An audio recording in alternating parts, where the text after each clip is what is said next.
بسم اللہ الرحمن الرحیم۔ حضرت فضل بن موسیٰ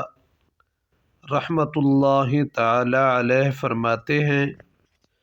کہ حضرت فضیل بن عیاض رحمۃ اللہ علیہ توبہ سے پہلے ڈاکو تھے اور ابیود اور سرخس کے درمیان ڈاکہ زنی کیا کرتے تھے۔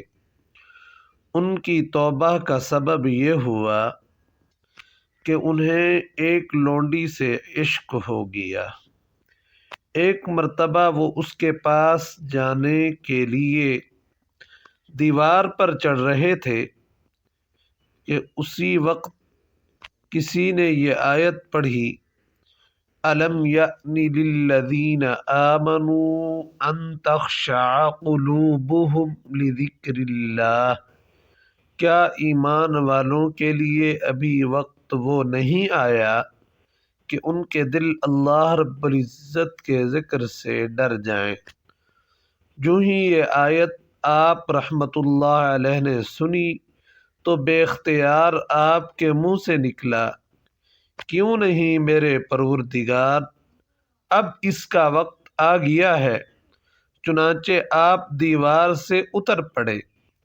اور رات کو ایک سنسان اور بے آباد کھنڈر نما مکان میں جا کر بیٹھ گئے۔ وہاں ایک قافلہ موجود تھا اور شرکائے قافلہ میں سے بعض کہہ رہے تھے کہ ہم سفر جاری رکھیں گے، اور بعض نے کہا کہ صبح تک یہیں رک جاؤ، کیونکہ فضیل بن عیاض ڈاکو اسی اطراف میں رہتا ہے، کہیں وہ ہم پر حملہ نہ کر دے۔ آپ رحمۃ اللہ علیہ نے قافلے والوں کی باتیں سنی تو غور کرنے لگے اور کہا، افسوس، میں رات کے وقت بھی گناہ کرتا ہوں، اور میرے گناہوں کی وجہ سے مسلمانوں کا حال یہ ہے کہ وہ یہاں مجھ سے خوف زدہ ہو رہے ہیں، حالانکہ اللہ تعالی مجھے ان کے پاس اس حال میں لایا ہے کہ میں اب اپنے جرم سے رجوع کر چکا ہوں۔ اے اللہ عز و جل، میں تیری بارگاہ میں توبہ کرتا ہوں اور اب میں ساری زندگی